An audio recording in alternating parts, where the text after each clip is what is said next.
My friends, today God is determined to bless and raise up the young people. ನನ್ನ ಸ್ನೇಹಿತರೆ, ಇಂದು ಯೌವನ ಮಕ್ಕಳನ್ನು ಮೇಲೆತ್ತಲು ದೇವರು ಉದ್ದೇಶಿಸಿದ್ದಾನೆ. Today he reminded me of Isaiah 40, 30 and 31. ಯೆಶಾಯ 40, 30, 31 ದೇವರು ಇಂದು ನೆನಪು ಮಾಡಿದ್ದಾನೆ. Even youths grow tired and weary. ಯುವಕರು ದಣಿದು ಬಳಲುವರು ಎಂದು ಹೇಳಲ್ಪಟ್ಟಿದೆ. And young men stumble and fall. ತರುಣರು ಸ್ವರಗಿ ಮುಗ್ಗರಿಸುವರು. This is what we are seeing. ಇದನ್ನೇ ನಾವು ನೋಡಿದ್ದೇವೆ. Many young people growing tired of life. ಅನೇಕ ಯವನಸ್ಥರು ಜೀವನ ನೋಡಿ ದಣದಿದ್ದಾರೆ. And giving up midway. ಮಧ್ಯ ಮಾರ್ಗದಲ್ಲಿ ಬಿಟ್ಟು ಬಿಡುತ್ತಾರೆ. Saying it's pointless to continue. ಅದು ಮುಂದುವರಿಸುವುದಕ್ಕೆ ಯಾವ ಅರ್ಥ ಇಲ್ಲ. They are stumbling and falling along the way. ಯಾವಾಗಲೂ ಮುಗ್ಗರಿಸಿ ಬೀಳುತ್ತಾ ಇದ್ದಾರೆ. With nobody to help them. ಸಹಾಯ ಮಾಡೋದಕ್ಕೆ ಯಾರು ಇಲ್ಲ. Nobody able to guide them correctly. ಸರಿಯಾಗಿ ಮಾರ್ಗದರ್ಶನ ಮಾಡೋದಕ್ಕೆ ಯಾರು ಇಲ್ಲ. This moment the Lord says. ಹೌದು, ಈ ಕ್ಷಣದಲ್ಲಿ ದೇವರು ಹೇಳುತ್ತಾರೆ. But those who hope in the Lord. ಯಾರು ಕರ್ತನಲ್ಲಿ ನಿರೀಕ್ಷೆ ಇಟ್ಟಿದ್ದಾರೋ. Will renew their strength. ಕರ್ತನಲ್ಲಿ ಯಾರು ನಿರೀಕ್ಷಿಸಿದ್ದಾರೋ. They will soar on wings like eagles. ಅವರು ಹದ್ದುಗಳಂತೆ ರೆಕ್ಕೆಗಳನ್ನು ಚಾಚಿಕೊಂಡು ಏರುವರು. They will run and not grow weary. ಅವರು ಓಡಿ ದಣಿಯರು. They will walk and not be faint. ಅವರು ನಡೆದು ಬಳಲರು. I will strengthen them. ನಾನು ಅವರನ್ನು ಬಲಪಡಿಸುತ್ತೇನೆ. I will strengthen them to keep on running for me. ನನಗೋಸ್ಕರ ಓಡುವುದಕ್ಕಾಗಿ ನಾನೇ ಅವರಿಗೆ ಬಲಪಡಿಸುತ್ತೇನೆ. I will make them soar high on my wings like eagle. ಹದ್ದಿನಂತೆ ರೆಕ್ಕೆಗಳನ್ನು ಚಾಚಿಕೊಂಡು ನನ್ನೊಂದಿಗೆ ಹಾರುವಂತೆ ಮಾಡುತ್ತೇನೆ. They will feel like somebody is carrying them. ಯಾರೋ ಹೊತ್ತುಕೊಂಡು ನಡೆಸುತ್ತಿದ್ದಾರೆ ಎಂದು ಅವರು ಅನುಭವಿಸುವರು. And they'll be comforted. ಮತ್ತು ಅವರು ಅಲ್ಲಿ ಆರಾಮವಾಗಿರುವರು. May this be enjoyed by all the young people in our nation. ನಮ್ಮ ದೇಶದಲ್ಲಿ ಎಲ್ಲ ಯವನಸ್ಥರು ಇದನ್ನು ಆನಂದಿಸಲಿ. Receive this blessing for your young people, for your children. ನಿಮ್ಮ ಮಕ್ಕಳಿಗಾಗಿ, ನಿಮ್ಮ ಯವನಸ್ಥರಿಗಾಗಿ ಈ ಆಶೀರ್ವಾದ ಹೊಂದಿಕೊಳ್ಳಿರಿ. That they grow up on the Lord to be strong. ಕರ್ತನಲ್ಲಿ ಅವರು ಬಲಗೊಳ್ಳುವುದಕ್ಕಾಗಿ. They will run and not grow weary. ಅವರು ಓಡಿ ದಣಿಯರು. They will not faint. ಅವರು ಬಳಲುವುದಿಲ್ಲ. Amen. Amen. Give us this strength, Lord. ಈ ಬಲ ಕೊಡು ಕರ್ತನೆ. Today, the areas where the Lord is going to strengthen them. ಯಾವ ಕ್ಷೇತ್ರದಲ್ಲಿ ಇಂದು ದೇವರು ಬಲಗೊಳಿಸಲಿದ್ದಾನೆ. Firstly is giving them His perfect salvation. ಮೊದಲನೇದಾಗಿ ತನ್ನ ಪೂರ್ಣ ರಕ್ಷಣೆಯನ್ನು ಒದಗಿಸುತ್ತಾನೆ. Today we see, unfortunately, that so many evil habits are destroying their heart. ಇಂದು ನಾವು ಅನೇಕ ಕೆಟ್ಟ ಅಭ್ಯಾಸಗಳು, ಚಟಗಳು ಅವರನ್ನು ನಾಶಪಡಿಸುವುದನ್ನು ನೋಡುತ್ತೇವೆ. Destroying their lives. ಅವರ ಜೀವಿತ ನಾಶ ಮಾಡುತ್ತಿವೆ. Distracting them. ಅವರಿಗೆ ಗಲಿಬಿಲಿ ಮಾಡುತ್ತಿವೆ. If you see in the schools and colleges, ಶಾಲೆ ಮತ್ತು ಕಾಲೇಜುಗಳಲ್ಲಿ ನಾವು ನೋಡುವಾಗ not just boys, ಹುಡುಗರು ಮಾತ್ರವಲ್ಲ, but young girls are also fully into drinking and drugs. ಹುಡುಗಿಯರು ಕೂಡ ಪೂರ್ಣವಾಗಿ ಕುಡಿಯುವುದು ಮತ್ತು ಮಾದಕ ವಸ್ತುಗಳಲ್ಲಿದ್ದಾರೆ. They don't find it harmful at all. ಅದು ಹಾನಿ ಎಂದು ಅವರು ತಿಳಿದುಕೊಳ್ಳುವುದೇ ಇಲ್ಲ. Because it is a long term effect. ಯಾಕೆಂದರೆ ಅದು ದೀರ್ಘಾವಧಿ ಪರಿಣಾಮವಾಗಿದೆ. In the short term it might make them happy. ಅಲ್ಪಾವಧಿಯಲ್ಲಿ ಅದು ಅವರಿಗೆ ಸಂತೋಷ ಕೊಡಬಹುದು. But in the long term it destroys their mind, destroys their body. ಆದರೆ ದೀರ್ಘಾವಧಿಯಲ್ಲಿ ಅವರ ಮನಸ್ಸನ್ನು, ಅವರ ದೇಹವನ್ನು ಅದು ನಾಶ ಮಾಡುತ್ತದೆ. In a young age they are indulging in alcohol and drugs. ಯೌವನ ವಯಸ್ಸಿನಲ್ಲಿಯೇ ಅವರು ಮದ್ಯ ಮತ್ತು ಮಾದಕ ವಸ್ತುಗೆ ಒಪ್ಪಿಸಿಕೊಟ್ಟಿದ್ದಾರೆ. It takes away the spirit of the Lord from moving in them. ಅವರಲ್ಲಿ ದೇವರ ಆತ್ಮನು ಚಲಿಸದಂತೆ ಅದು ಮಾಡುತ್ತದೆ. It separates them from the Lord. ಕರ್ತನಿಂದ ದೂರ ಮಾಡುತ್ತದೆ. From the will and plan of God. ದೇವರ ಚಿತ್ತ ಮತ್ತು ಯೋಜನೆಯಿಂದ ದೂರ ಮಾಡುತ್ತದೆ. And you see the spirit of lust which is overtaking our nation. ಮತ್ತು ನಮ್ಮ ದೇಶದಲ್ಲಿ ಮೋಹದ ಆತ್ಮ ಅದು ಜಯ ಹೊಂದುವಂತದ್ದು ನೋಡುತ್ತಿದ್ದೇವೆ. We hear so much news of young men who are abusing and destroying the bodies of the young women. ಯುವಕರು ಯುವತಿಯರ ಆ ಒಂದು ದೇಹವನ್ನು ನಾಶ ಮಾಡುವಂತದ್ದನ್ನು ನೋಡುತ್ತಿದ್ದೇವೆ. Destroying their modesty. ಅವರ ಜೀವನವನ್ನು ನಾಶ ಮಾಡುತ್ತಿದ್ದಾರೆ. Who will rectify the situation? ಮತ್ತು ಯಾರು ಈ ಸಮಸ್ಯೆಗೆ ಪರಿಹಾರ ಕೊಡುತ್ತಾರೆ? How can those ways of evil be banished from our land? ನಮ್ಮ ಜೀವಿತದಿಂದ ಆ ಕೆಟ್ಟ ಮಾರ್ಗಗಳು ಹೇಗೆ ಹೋಗಲ್ಪಡುತ್ತವೆ? It seems very hopeless right now. ಯಾವ ನಿರೀಕ್ಷೆ ಇಲ್ಲದಂತೆ ಈಗ ಕಾಣುತ್ತಿದೆ. Because every day in the newspaper we are hearing such incidents. ಯಾಕೆಂದರೆ ವಾರ್ತಾ ಪತ್ರಿಕೆಯಲ್ಲಿ ಪ್ರತಿದಿನ ಅಂತಹ ಘಟನೆಗಳನ್ನು ನಾವು ನೋಡುತ್ತಿದ್ದೇವೆ. How long can we only imprison them? ಎಷ್ಟು ಕಾಲದವರೆಗೆ ಅವರನ್ನು ಅಲ್ಲೇ ಇಟ್ಟಿಡುತ್ತೇವೆ? How can we correct the source of this problem? ಈ ಸಮಸ್ಯೆಯ ಮೂಲ ಹೇಗೆ ನಾವು ಸರಿ ಮಾಡುತ್ತೇವೆ? We see young people not worried about living together even before marriage. ಮದುವೆಗಿಂತ ಮುಂಚೆ ಒಟ್ಟಾಗಿ ಜೀವಿಸುವುದರ ಕುರಿತಾಗಿ ಯವನಸ್ಥರು ಈಗ ಚಿಂತೆ ಮಾಡುತ್ತಿಲ್ಲ. And just living their life in continuous lustful relationships with each other. ಮೋಹದ ಒಂದು ಸಂಬಂಧದೊಂದಿಗೆ ಅವರು ಹಾಗೆ ಇರುತ್ತಾ ಇದ್ದಾರೆ. Not worried about what will happen to their relationship, what will happen to their life.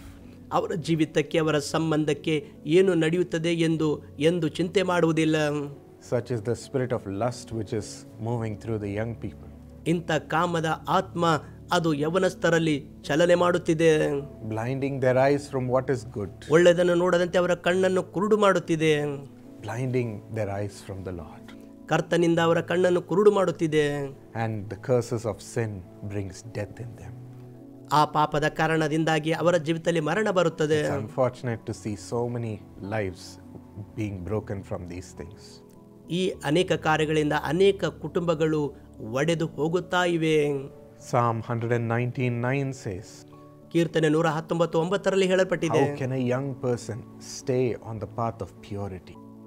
ಹೇಗೆ ಒಬ್ಬ ಯವನಸ್ಥನು ತನ್ನ ನಡತೆಯನ್ನು ಶುದ್ಧಪಡಿಸಿಕೊಳ್ಳುವುದು ಯಾವುದರಿಂದ? This verse emphasizes the path of purity even in a young age. ಯವನ ಕಾಲದಲ್ಲಿಯೇ ಆ ಶುದ್ಧತ್ವದ ಮಾರ್ಗದ ಕುರಿತಾಗಿ ವಾಕ್ಯ ಹೇಳುತ್ತದೆ. Not only for an old man. ವಯಸ್ಸಾದವರಿಗಲ್ಲ. How can a young person stay in the path of purity? ಒಬ್ಬ ಯವನಸ್ಥನು ಶುದ್ಧ ನಡತೆಯಲ್ಲಿ ಹೇಗೆ ನಡೆಯಬಹುದು?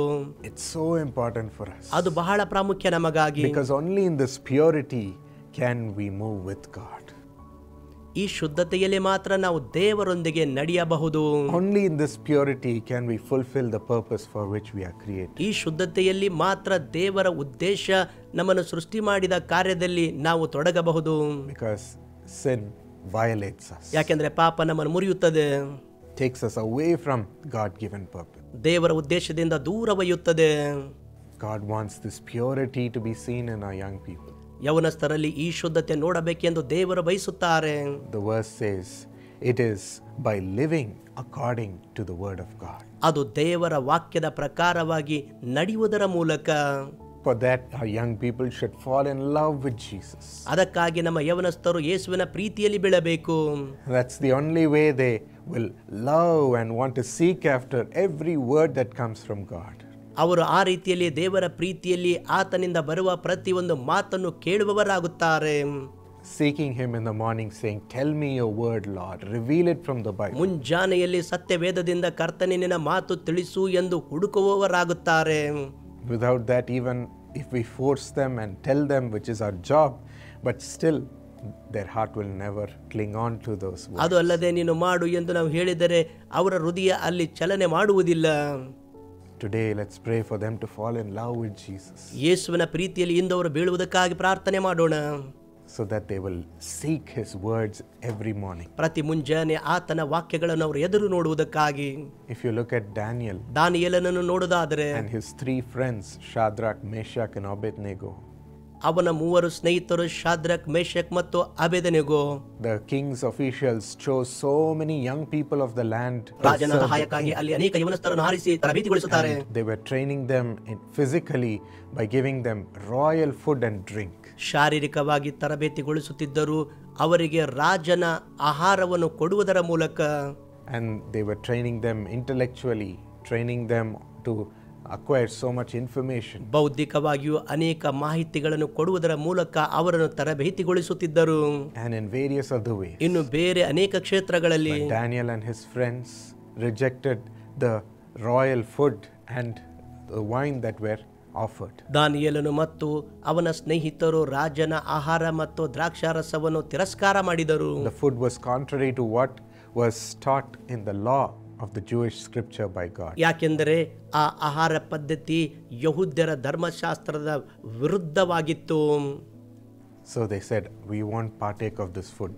ಅವರು ಹೇಳಿದರು, ನಾವು ಇದರಲ್ಲಿ ಪಾಲ್ಗೊಳ್ಳುವುದಿಲ್ಲ. The officials said, if you don't take it, then your bodies will be weak compared to the other young men. I can't present you to the king. ನೀವು ತಿನ್ನದೇ ಹೋದರೆ ನಿಮ್ಮ ದೇಹ ಬಲಹೀನಗೊಂಡು ರಾಜನಿಗೆ ಒಪ್ಪಿಸಿಕೊಡುವುದಕ್ಕೆ ಆಗುವುದಿಲ್ಲ ಎಂದು ಅಲ್ಲಿರುವ ಅಧಿಕಾರಿಗಳು ಹೇಳಿದರು. But he said, no, just give me vegetables and water and you will see the Lord's strength prevailing in me. ಮತ್ತು ನೀವು ನಮಗೆ ಬರೀ ಸಸ್ಯಾಹಾರ ಮಾತ್ರ ಕೊಡಿರಿ, ನೀರು ಮಾತ್ರ ಕೊಡಿರಿ, ಆಗ ನಮ್ಮಲ್ಲಿ ದೇವರ ಬಲ ನೋಡುವಿರಿ. He was so confident in the Lord. ಕರ್ತನಲ್ಲಿ ಬಹಳ ನಂಬಿಕೆ ಇಟ್ಟಿದ್ದರು. And he stuck on to what words the Lord had taught him. ಮತ್ತು ಕರ್ತನ ಮಾತುಗಳ ಮೇಲೆ ಧ್ಯಾನ ಕೊಟ್ಟನು. Only godly ways. ಬರೀ ದೈವಿಕ ಮಾರ್ಗಗಳು. And he forsook those which were defiled and which were evil. ಅಶುದ್ಧವಾದವುಗಳು, ಕೆಟ್ಟವು, ಆ ವಿಷಯಗಳು ದೂರ ಇಟ್ಟರು. What happened? ಏನು ನಡೆಯಿತು? Out of all those young men, ಆ ಎಲ್ಲ ಯವನಸ್ಥರಲ್ಲಿ they were seen to be the strongest and to be the best out of the bunch. ಮತ್ತು ಅವರೆಲ್ಲರಲ್ಲಿ ಅವರು ಬಲವುಳ್ಳವರು ಮತ್ತು ಉತ್ತಮರು ಎಂದು ಕಂಡು ಬಂದರು. Even such a diet was seen to strengthen their bodies the most. ಅಂತಹ ಆಹಾರ ಪದ್ಧತಿ ಕಠಿಣ ಪರಿಸ್ಥಿತಿ ಎದುರಿಸಿದರೂ ಅವರ ದೇಹ ಬಹಳ ಸುಂದರವಾಗಿ ಕಾಣಿದವು. That's the Lord's strength. ಅದು ಕರ್ತನ ಬಲ. When we follow his word ಆತನ ವಾಕ್ಯ ಹಿಂಬಾಲಿಸುವಾಗ, and choose his way, ಆತನ ಮಾರ್ಗ ಅನುಸರಿಸುವಾಗ we'll see God moving in us. ಮತ್ತು ನಮ್ಮಲ್ಲಿ ದೇವರು ಚಲಿಸುವುದನ್ನು ಕಾಣುತ್ತೇವೆ. So young friends, ಹೌದು ನನ್ನ ಯೌವನ ಸ್ನೇಹಿತರೆ, let's keep the way of purity by living according to God's word. ದೇವರ ವಾಕ್ಯದ ಅನುಸಾರ ಜೀವಿಸುವುದರ ಮೂಲಕ ಶುದ್ಧತೆಯನ್ನು ಇಟ್ಟುಕೊಳ್ಳೋಣ. And also many people throw away their lives because of the depression. ಒತ್ತಡದ ಕಾರಣದಿಂದಾಗಿ ಅನೇಕರು ತಮ್ಮ ಜೀವನವನ್ನು ಎಸೆಯುತ್ತಿದ್ದಾರೆ. This comes because of various types of pressure. ಅನೇಕ ವಿಧವಾದಂಥ ಒತ್ತಡಗಳ ಕಾರಣದಿಂದಾಗಿ ಇದು ಬರುತ್ತದೆ. Pressure coming from the brokenness in their family. ಅವರ ಕುಟುಂಬದಲ್ಲಿ ಇರುವಂತಹ ಮುರಿಯುವಿಕೆಯ ಕಾರಣದಿಂದಾಗಿ ಒತ್ತಡ ಬರುತ್ತದೆ. The loss in the family or the fighting in the family. ಕುಟುಂಬದಲ್ಲಿ ನಷ್ಟ ಅಥವಾ ಜಗಳದ ಕಾರಣದಿಂದಾಗಿ. Pressure coming because of failure to be the hope for their family. ಆ ಕುಟುಂಬದಲ್ಲಿ ವಿಫಲತೆಗಳು ನಿರೀಕ್ಷೆ ಇಲ್ಲದೆ ಇರುವುದರಿಂದ ಬರುವಂಥದ್ದು. For them to get the highest marks or the best job so that they can save their family. ಅವರು ತಮ್ಮ ವ್ಯಾಸಂಗದಲ್ಲಿ ಉತ್ತಮ ಅಂಕಗಳು, ಉದ್ಯೋಗದಲ್ಲಿ ಉತ್ತಮ ಉದ್ಯೋಗ, ತಮ್ಮ ಕುಟುಂಬ ನಡೆಸುವುದಕ್ಕಾಗಿ, or just save the family's reputation. ಕುಟುಂಬದ ಗೌರವ ಕಾಪಾಡುವುದಕ್ಕಾಗಿ. For that so much pressure is put on them. ಅವರ ಮೇಲೆ ಬಹಳ ಒತ್ತಡ ಇಡಲ್ಪಟ್ಟಿದೆ. They are not able to handle it. ಅದು ನಡೆಸಲಾಗುತ್ತಿಲ್ಲ. One failure and they want to end their life. ಒಂದೇ ವಿಫಲತೆಯಲ್ಲಿ ತಮ್ಮ ಜೀವಿತ ಕೊನೆಗಾಣಲು ಬಯಸುತ್ತಾರೆ. And pressure of the expectation on how to be, how to talk, how to behave and how to choose their career. ಮತ್ತು ಅವರ ವೃತ್ತಿ ಹೇಗೆ ಆರಿಸಿಕೊಳ್ಳಬೇಕು, ಹೇಗೆ ನಡೆದುಕೊಳ್ಳಬೇಕು ಎನ್ನುವ ಈ ಒತ್ತಡಗಳಲ್ಲಿ ಇರುತ್ತಾರೆ. Because of this tyrannical oppression being placed on them to do everything as they are told.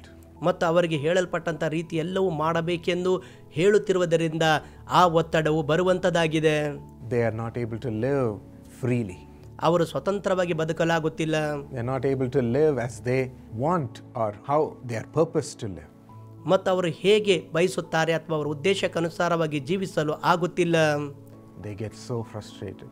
ಮತ್ತು ಬಹಳ ನಿರಾಶೆಗೊಳ್ಳುತ್ತಾರೆ. All these pressures are destroying their life. ಮತ್ತು ಈ ಎಲ್ಲ ಒತ್ತಡಗಳು ಅವರ ಜೀವಿತ ನಾಶ ಮಾಡುತ್ತಿವೆ. And get them into deep depression. ಬಹಳ ಆಳವಾದ ಒತ್ತಡದಲ್ಲಿ ಅವು ಅವರನ್ನು ನಡೆಸುತ್ತಿವೆ. The reason for this is that they are not able to deal with the pressure because they have no support or anchor in their life. ಅವರ ಜೀವಿತದಲ್ಲಿ ಯಾವುದೇ ಸಹಾಯವಿಲ್ಲದೆ ಇಂತಹ ಒತ್ತಡಗಳು ಬರುವಾಗ ಹೇಗೆ ನಡೆದುಕೊಳ್ಳಬೇಕೆಂದು ಗೊತ್ತಿಲ್ಲ. They don't have something to fall back on to handle the pressures of life. ಈ ಜೀವಿತದ ಒತ್ತಡ ಹೇಗೆ ಸಹಿಸಿಕೊಂಡು ಮುಂದೆ ಹೋಗಬೇಕೆಂದು ಅವರಿಗೆ ಗೊತ್ತಿಲ್ಲ. Read Ephesians 2:20 to 22. ಎಫೆಸ 2:20-22 ಓದುವಾಗ, Having been built on the foundation of the apostles and prophets, ಅಪೊಸ್ತಲರು ಪ್ರವಾದಿಗಳು ಎಂಬ ಆಸ್ತಿವಾರದ ಮೇಲೆ ಕಟ್ಟಲ್ಪಡುವಾಗ, on Jesus Christ himself being the chief cornerstone, ಯೇಸು ಕ್ರಿಸ್ತನೇ ಮುಖ್ಯವಾದ ಮೂಲೆಗಲ್ಲಾಗಿದ್ದಾನೆ. in whom the whole building being fitted together grows into a holy temple in the Lord.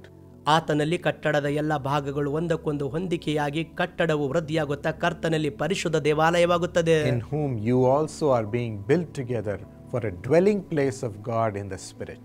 ಆತನಲ್ಲಿ ನೀವು ಸಹ ಪವಿತ್ರಾತ್ಮನ ಮೂಲಕವಾಗಿ ದೇವರಿಗೆ ನಿವಾಸ ಸ್ಥಾನವಾಗುವುದಕ್ಕಾಗಿ ಕಟ್ಟಲ್ಪಡುತ್ತಾ ಇದ್ದೀರಿ ಎಂದು ಹೇಳಲ್ಪಟ್ಟಿದೆ.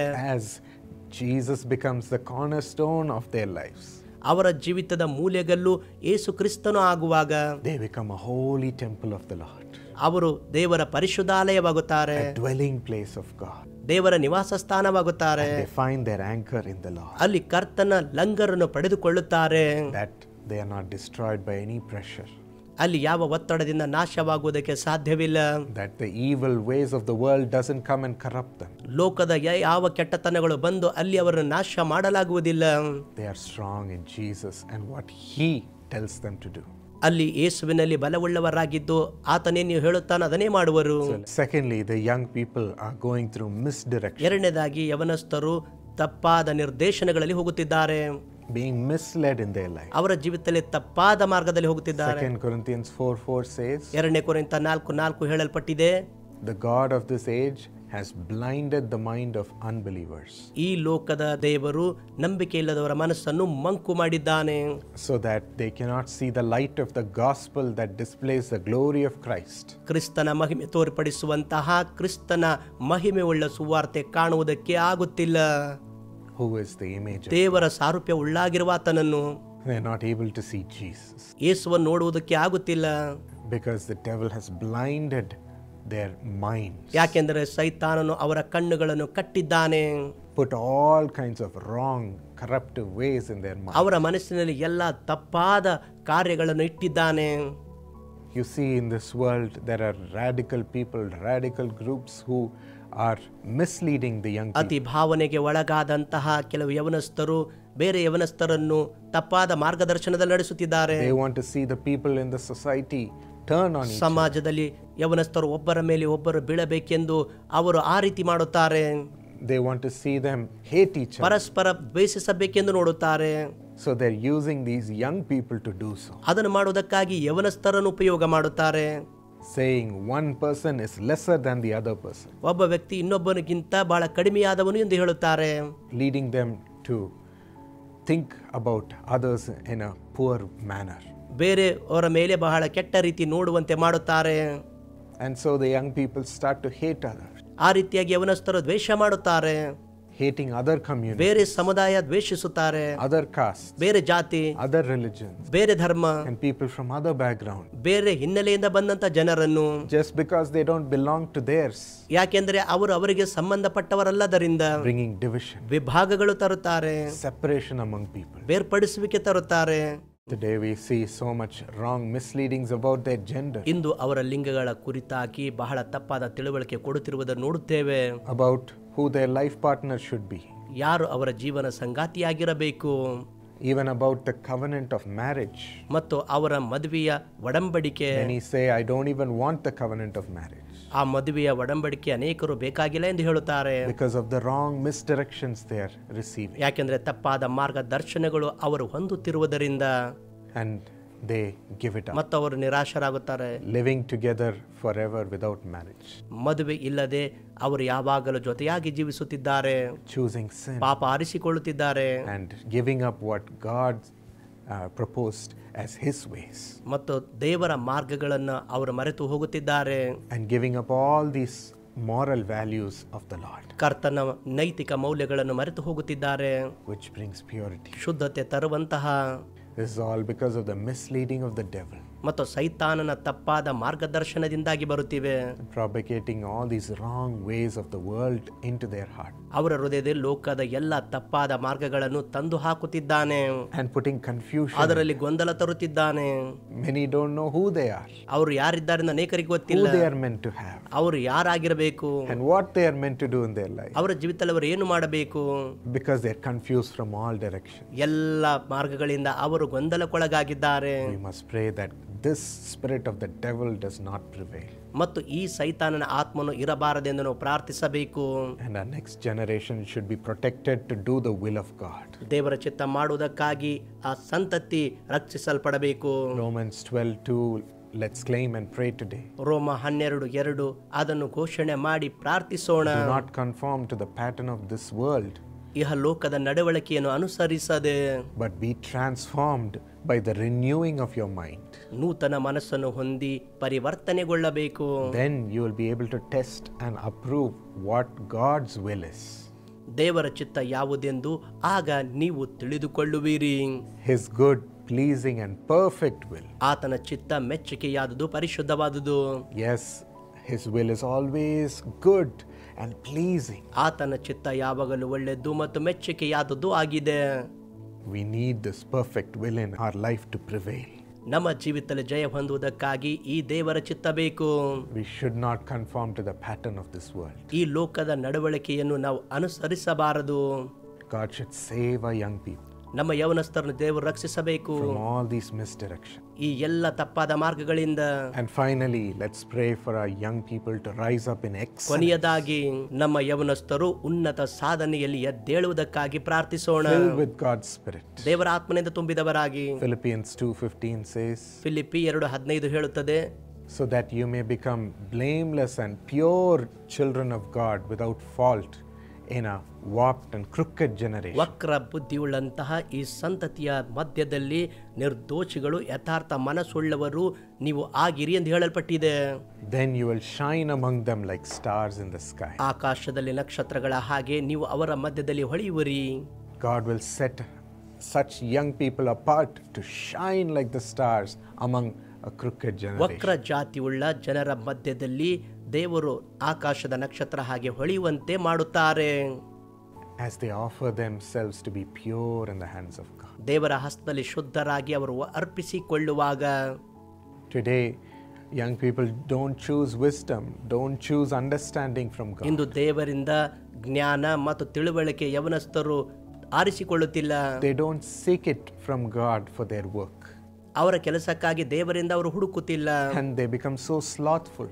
ಅವರು ಬಹಳ ಸೋಮಾರಿಯಾಗುತ್ತಾರೆ. Especially the children of God. ದೇವರ ಮಕ್ಕಳೆನ್ನಿಸಿಕೊಳ್ಳುವರು. They are not ambitious to go ahead. ಮುಂದೆ ಹೋಗುವುದಕ್ಕೆ ಅವರಿಗೆ ಇಷ್ಟ ಇಲ್ಲ. Not ambitious to be the best. ಉತ್ತಮರಾಗಲು ಇಷ್ಟವಿಲ್ಲ. For the glory of God. ದೇವರ ಮಹಿಮೆಗಾಗಿ. Not for themselves. ಅವರಿಗೋಸ್ಕರ ಅಲ್ಲ. Because whatever we do glorifies God. ನಾವು ಏನೇ ಮಾಡಿದರೂ ದೇವರಿಗೆ ಮಹಿಮೆ ತರುವುದು. We show Him to the world when we become a winner.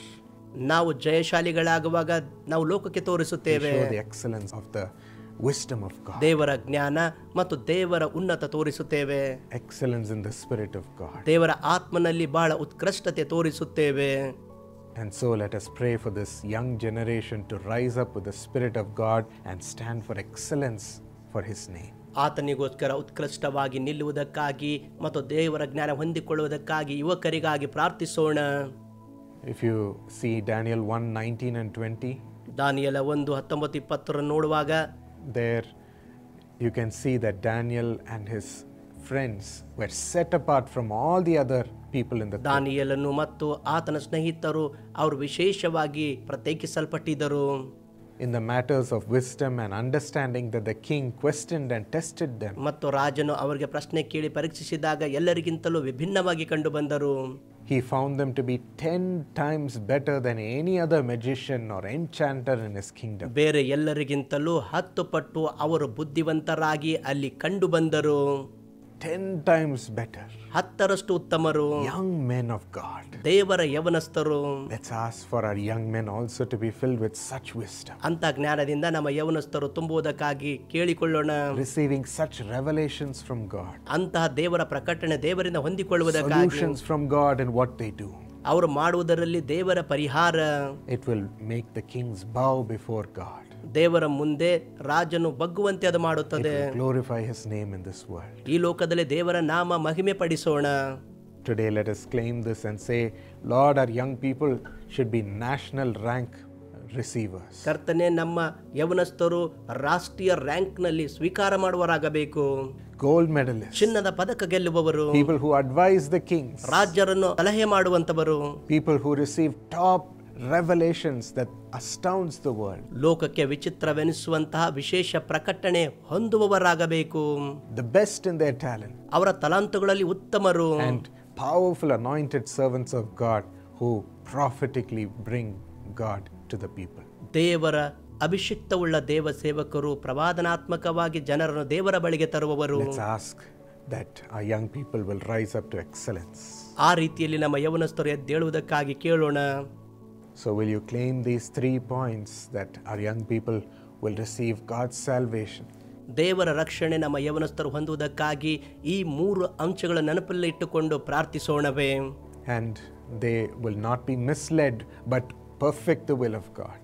ಅವರು ತಪ್ಪಾದ ಮಾರ್ಗದಲ್ಲಿ ಅಲ್ಲ, ದೇವರ ಪೂರ್ಣ ಚಿತ್ತಕ್ಕೆ And ಬರಬೇಕು. they will rise up to excellence with God's spirit of wisdom. ದೇವರ ಜ್ಞಾನದ ಆತ್ಮನಿಂದ ಅವರು ಉನ್ನತ ಸ್ಥಾನದಲ್ಲಿ ಎದ್ದೇಳುವರು. Shall we just claim it for a few moments ಕೆಲವು ಕ್ಷಣಕ್ಕಾಗಿ ನಾವು ಘೋಷಣೆ ಮಾಡಿಕೊಳ್ಳೋಣವೇ? before we pray for all these prayer ಈ points? ಎಲ್ಲ ಪ್ರಾರ್ಥನೆ ನಿವೇದನೆಗಳಿಗಾಗಿ ನಾವು ಪ್ರಾರ್ಥಿಸುವುದಕ್ಕಿಂತ Ask ಮುಂಚೆ the Holy Spirit to fill the young people right now. ಈಗಲೇ ಯವನಸ್ಥರನ್ನು ತುಂಬುವುದಕ್ಕಾಗಿ ಪವಿತ್ರಾತ್ಮನನ್ನು ಕೇಳೋಣ. Come on, everybody, open your mouth and pray along with me. ಎಲ್ಲರೂ ನಿಮ್ಮ ಬಾಯಿ ತೆರೆದು ಈಗಲೇ ನಾವು ಪ್ರಾರ್ಥನೆ ಮಾಡೋಣ.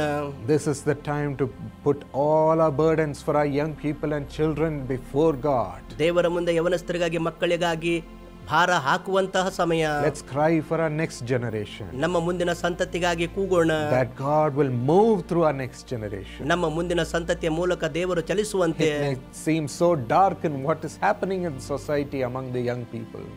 ಸಮಾಜದಲ್ಲಿ ಯವನಸ್ಥರ ಮಧ್ಯದಲ್ಲಿ ನೋಡುವಾಗ ಆ ಕತ್ತಲೆ ಕಾಣುವಾಗ But there is hope in the Lord, ಕರ್ತನಲ್ಲಿ ನಿರೀಕ್ಷೆ ಇದೆ. as He wants our young people to put their hope in Him. ಆತನಲ್ಲಿಯೇ ತನ್ನ ನಿರೀಕ್ಷೆ ಇಡಬೇಕೆಂದು ಕರ್ತನು ನೋಡುತ್ತಾನೆ. He wants them to renew their strength in Him, ಅವರ ಬಲವನ್ನು ಹೊಸ ಬಲ ಕೊಡಲು ಆತನು ಇಷ್ಟಪಡುತ್ತಾನೆ. rising up on wings like eagles. ಹದ್ದಿನಂತೆ ರೆಕ್ಕೆಗಳನ್ನು ಚಾಚಿಕೊಳ್ಳುವಂತೆ Do it, Lord. ಕರ್ತನೆ ಮಾಡು. Raise up our young people ನಮ್ಮ ಯವನಸ್ಥರನ್ನ ಮೇಲೆತ್ತು. as we offer ourselves asking your forgiveness. Forgive the young people also. ಕರ್ತನೆ ನಿನ್ನ ಕ್ಷಮೆ ಕೇಳುತ್ತೇವೆ, ಯವನಸ್ಥರಿಗಾಗಿ ಕ್ಷಮೆ ಯಾಚಿಸುತ್ತೇವೆ. For their sake, Lord, we bow and ask forgiveness from all these evil sins. ಕರ್ತನೆ ಅವರಿಗಾಗಿ ಈ ಎಲ್ಲ ಕೆಟ್ಟ ಪಾಪಗಳಿಗಾಗಿ ನಿನ್ನಿಂದ ಕ್ಷಮೆ ಯಾಚನೆ ಮಾಡುತ್ತೇವೆ. Lord, forgive from not chasing after you and receiving you in our hearts, Lord. ನಮ್ಮ ಹೃದಯದಲ್ಲಿ ನಿನ್ನನ್ನು ಸ್ವೀಕರಿಸದೆ ನಿನ್ನ ಹಿಂದೆ ಹೋಗದೆ ಇರುವುದಕ್ಕಾಗಿ ಕ್ಷಮೆ ಬೇಡುತ್ತೇವೆ. For not looking for purity. ನಮ್ಮ ಜೀವಿತದಲ್ಲಿ ಶುದ್ಧತೆ ನೋಡದಿರುವುದಕ್ಕಾಗಿ Forgive us, Lord. ಕರ್ತನೆ ಕ್ಷಮಿಸು. And as we pray for the young people, let them also receive that grace of forgiveness. ಯವನಸ್ಥರಿಗಾಗಿ ಪ್ರಾರ್ಥಿಸುವಾಗ ಅವರು ಕೂಡ ಆ ಕ್ಷಮಾಪಣೆಯ ಕೃಪೆ ಹೊಂದಿಕೊಳ್ಳಲಿ. Let them become pure. ಅವರು ಶುದ್ಧರಾಗಲಿ. Let them become holy, ಅವರು ಪವಿತ್ರರಾಗಲಿ, blameless, ನಿರ್ದೋಷಿಗಳು, and loving the Lord Jesus. ಕರ್ತನನ್ನೇ ಪ್ರೀತಿಸುವವರು, Reading His word, ಆತನ ವಾಕ್ಯ ಓದುವುದು, loving His word, ಆತನ ವಾಕ್ಯ ಪ್ರೀತಿಸುವುದು, carrying His word, ಆತನ ವಾಕ್ಯ ಪ್ರೀತಿಸುವುದು, forsaking sin. ಪಾಪ ಮರೆತು ಹೋಗುವುದು. Let every power of addiction be defeated, Lord. ಎಲ್ಲ ಪಾಪದ ಬಲ ಅದು ಸೋಲಲ್ಪಡಬೇಕು ಕರ್ತನೆ. Break these addictions for lust, ಆ ಕಾಮದ ಚಟ ಅದು ಮುರಿಯಲ್ಪಡಲಿ. addictions for alcohol, ಮದ್ಯಕ್ಕಾಗಿರುವ ಚಟ, addictions for corrupt ಭ್ರಷ್ಟ ways. ಮಾರ್ಗಗಳಿಗಿರುವ ಚಟ Take it away, Lord. ದೂರ ಮಾಡು ಕರ್ತನೆ. Take away every misdirection from their ears. ಅವರ ಕಿವಿಗಳಿಂದ ತಪ್ಪಾದ ಮಾರ್ಗಗಳನ್ನು ತೆಗೆದು ಹಾಕು. Let their mind be protected. ಅವರ ಮನಸ್ಸು Let ಕಾಪಾಡಲ್ಪಡಲಿ. their hearts be the temple of the Holy Spirit. ಅವರ ಹೃದಯ ಪವಿತ್ರಾತ್ಮನ ಆಲಯವಾಗಲಿ. Make them the dwelling place of God. ದೇವರ ನಿವಾಸ ಸ್ಥಾನವಾಗಿ ಅವರನ್ನು ಮಾಡು. Make Christ be the cornerstone of their ಅವರ life. ಜೀವಿತದಲ್ಲಿ ಕ್ರಿಸ್ತನು ಮೂಲೆಗಲ್ಲಾಗಲಿ. Right now, let their mind be guarded, Lord, in the ways of God. ಕರ್ತನೆ ಈಗಲೇ ದೇವರ ಮಾರ್ಗದಲ್ಲಿ ಅವರ ಮನಸ್ಸು ಕಾಪಾಡಲ್ಪಡಲಿ. Take away the evil words away from them. ಅವರಿಂದ ಎಲ್ಲ ಕೆಟ್ಟ ಮಾತುಗಳು ತೆಗೆದು ಹಾಕು. Words of hatred, ದ್ವೇಷದ ಮಾತುಗಳು, words of separation, ಬೇರ್ಪಡುವಿಕೆ ಮಾತುಗಳು, words of confusion about them. ಗೊಂದಲದ ಎಲ್ಲ ಮಾತುಗಳು. No, they should not be confused about what they should do and who they are. ಮತ್ತು ಅವರು ಯಾರು ಏನು ಮಾಡಬೇಕೆಂದು ಅವರ ಗೊಂದಲದಲ್ಲಿ ಇರದಿರಲಿ. Let them be built strongly in the identity in which God created them. ದೇವರು ಸೃಷ್ಟಿ ಮಾಡಿದಂತಹ ಗುರುತಿನಲ್ಲಿ ಅವರ ಬಲವುಳ್ಳವರಾಗಲಿ. And let them perfect your will with zeal, Lord. ಕರ್ತನೆ ಶ್ರದ್ಧೆಯಿಂದ ನಿನ್ನ ಚಿತ್ತ ಪೂರ್ಣ ಮಾಡಲಿ. We pray, Lord, that our young people will rise up to excellence. ಕರ್ತನೆ ಯವನಸ್ಥರು ನಿನಗಾಗಿ ಉನ್ನತ ಸ್ಥಾನಕ್ಕೇರಲಿ. For that we need your Holy Spirit. ಅದಕ್ಕಾಗಿ ನಿನ್ನ ಪವಿತ್ರಾತ್ಮನನ್ನು ಬೇಕು. Fill our young people, Holy Spirit. ಪವಿತ್ರಾತ್ಮನ ಯವನಸ್ಥರನ್ನು ತುಂಬು. Be poured upon them. ಅವರ ಮೇಲೆ Be ಸುರಿಯಲ್ಪಡು. poured upon them. ಅವರ ಮೇಲೆ ಇಳಿ. Fill them, Holy Spirit. ಪವಿತ್ರಾತ್ಮನೇ ತುಂಬು. Fill the little children right now. ಚಿಕ್ಕ ಮಕ್ಕಳನ್ನು ಈಗಲೇ ತುಂಬು. Fill them with wisdom. ಜ್ಞಾನದಿಂದ ಅವರನ್ನು ತುಂಬು. Fill them with understanding. ತಿಳುವಳಿಕೆಯಿಂದ ತುಂಬು. Tremendous knowledge. ತಿಳುವಳಿಕೆ ಜ್ಞಾನ. Let them outshine everyone ಎಲ್ಲರಿಗಿಂತಲೂ ಹೆಚ್ಚಾಗಿ ಬೆಳಗಲಿ. and bring God's plans into this world. ಈ ಲೋಕದಲ್ಲಿ ದೇವರ ಯೋಜನೆ ಅವರು ತರಲಿ. God's revelations. ದೇವರ ಪ್ರಕಟಣೆ. Let them be successful in all that they do, Lord. ಅವರು ಮಾಡುವುದು ಎಲ್ಲದರಲ್ಲಿ ಯಶಸ್ವಿ ಹೊಂದಲಿ. Success after success. ಯಶಸ್ವಿಯ ನಂತರ ಯಶಸ್ವಿ. Bless them right now. ಈಗಲೇ ಆಶೀರ್ವಾದ ಮಾಡು. In their study. ಅವರ ವ್ಯಾಸಂಗದಲ್ಲಿ, In their job. ಅವರ ಉದ್ಯೋಗದಲ್ಲಿ, In their profession. ಅವರ ಹುದ್ದೆಯಲ್ಲಿ. Let them excel and exceed their expectation. ಎಲ್ಲ ನಿರೀಕ್ಷೆಗಳಲ್ಲಿ ಎಲ್ಲಕ್ಕಿಂತಲೂ ಉನ್ನತವಾಗಿ ಮಾಡಲಿ. Work mightily in them, O Lord. ಅವರಲ್ಲಿ ಬಲವಾಗಿ ಕಾರ್ಯ ಮಾಡು ಕರ್ತನೇ. Be mighty servants of God. ದೇವರ ಬಲವುಳ್ಳ ಸೇವಕರಾಗಲಿ. Use them powerfully with your spirit. ಬಲವಾಗಿ ನಿನ್ನ ಆತ್ಮನಿಂದ ಉಪಯೋಗ ಮಾಡು. To bring blessing after blessing to people. ಆಶೀರ್ವಾದದ ನಂತರ ಆಶೀರ್ವಾದ ಜನರಿಗೆ ತರಲಿ. Miracles to people. ಅದ್ಭುತಗಳು ಜನರಿಗೆ. Give them prophetic revelation. ಪ್ರವಾದನೆ ಪ್ರಕಟಣೆ ಅವರಿಗೆ ಕೊಡು. As they become a blessing to others. ಬೇರೆಯವರಿಗೆ ಆಶೀರ್ವಾದವಾಗಿ ಮಾಡು. Use our young children. ನಮ್ಮ ಯೌವನ ಮಕ್ಕಳನ್ನು ಉಪಯೋಗ ಮಾಡು. Renew their strength. ಅವರಿಗೆ ಹೊಸ ಬಲ ಕೊಡು. And make them soar on wings like eagles. ಹದ್ದುಗಳಂತೆ ರೆಕ್ಕೆಗಳನ್ನು ಚಾಚಿಕೊಂಡು ಏರುವಂತೆ ಮಾಡು. In Jesus' name. ಯೇಸುವಿನ ನಾಮದಲ್ಲಿ. Amen.